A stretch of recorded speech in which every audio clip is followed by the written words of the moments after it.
Hi, this is Lucia with The Art of Love. If you're listening to this on iTunes, please be sure to leave a review.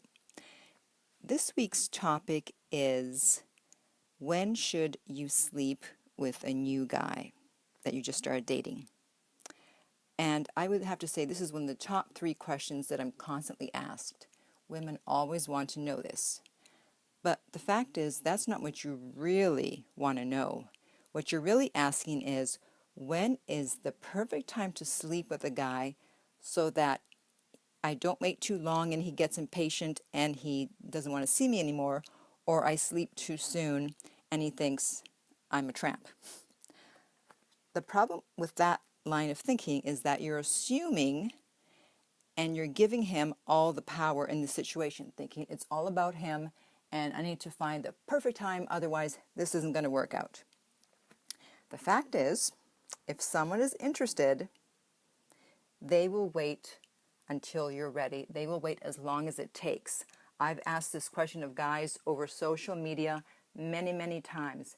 Back in the day on MySpace, I've asked it several times on Facebook, and it's always the same response.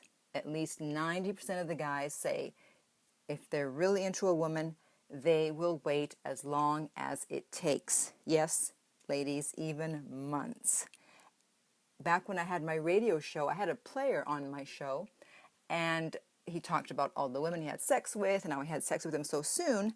However, he said when he met the woman that he eventually proposed to, he wasn't even thinking about sex. He didn't care when he had sex with her on a certain level because he had put her up on a pedestal. She was above the rest, and it wasn't about sex. It was about creating a relationship, and so he wasn't going to try to get her into bed as soon as possible.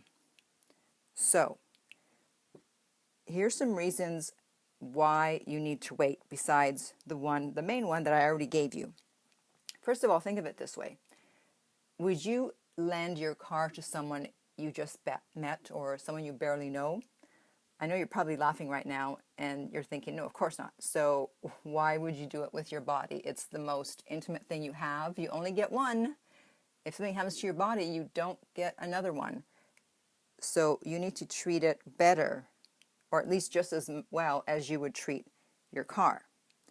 Secondly, if you sleep with someone on the first date or in the first few dates, you really don't know who he is. He's sending along his representative. So you don't know if he's married, you don't know if he's a criminal, you don't know if he has an STD, you don't know if he has a girlfriend, you don't know if he's just in town for a week or a few weeks and he actually lives in another country. You really don't know that much about him. So you don't want to bond yourself to someone until you at least get to know them a bit more. Also, he might assume that you do this with everyone, that you sleep with someone that you like on the first date always or on the third date. And so then he feels, well, she can't be trusted to control herself.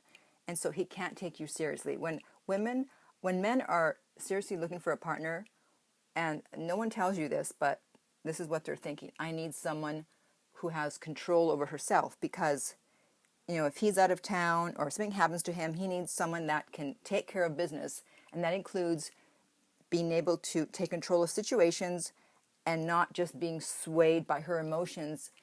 And when you sleep with him right away, you're being swayed by your emotions because you like him so much that you're not stopping to exercise self-discipline. So subconsciously, he's thinking she can't really be trusted because she can't control herself. Also, that urge to have sex, I know it's very strong because that comes from Mother Nature. Mother Nature wants you to have sex as soon as possible. She's not thinking, is this a good guy for her? Is this going to work out? Mother Nature is just interested in continuing the human race. And so they're just interested in people having sex. It doesn't matter if they get along, if they're compatible or not.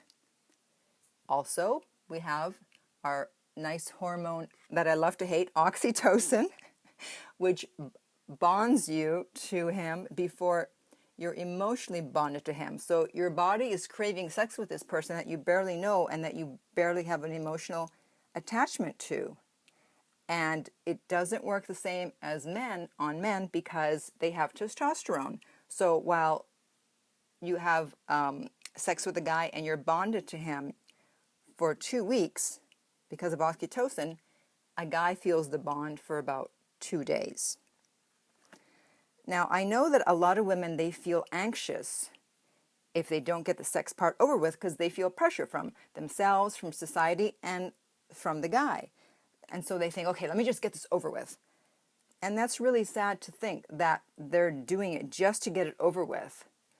Sex shouldn't be something that you do just to get it over with and just to continue on so you don't feel pressure. Because if you're going to feel anxious and pressure about that, then you're going to be putting pressure on yourself about other things in the relationship. It should be on your terms when you're ready, not because you feel, I need to do this sooner rather than later or he's going to leave. If he leaves, great. He wasn't really intending to stick around in the first place. So you want him to leave. And this is a great way to find out who's really serious about you and who just wants to have sex with you. Because someone who just wants to have sex with you, generally, they're really not going to wait because sex is so readily available these days that why would they stick around if they're just looking for sex? They won't.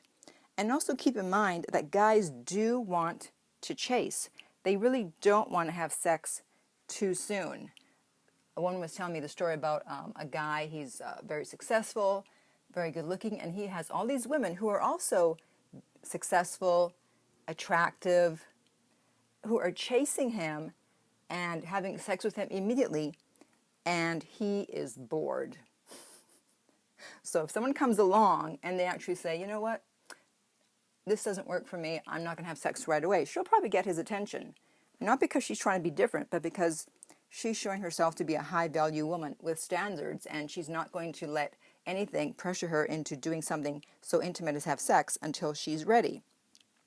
So then what are the rules, if there are rules, regarding when to have sex with a new guy? So first of all, you want to make sure that he cares about you, that he sees the real you, and he's interested in you as a person, not just you as a sex object, not just you as someone that he can have sex with. You want to make sure that he's into you, and you'll know it. Because if you don't know it, if you're wondering, if you're questioning, that means he's not. Because I'm sure you know from the past that when someone's into you, you know it. You're telling all your friends, yeah, he's really into me, he's really into me.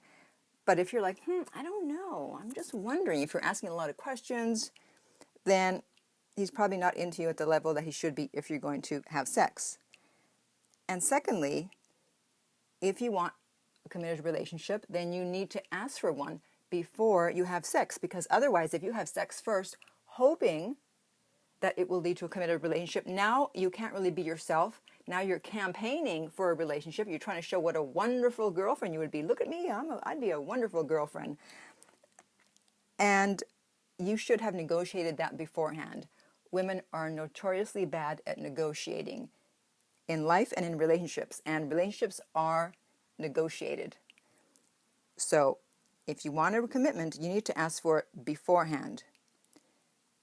And that will distinguish whether he wants a commitment too or not. And so what you're going to say is, when he wants to have sex, you can say, thank you.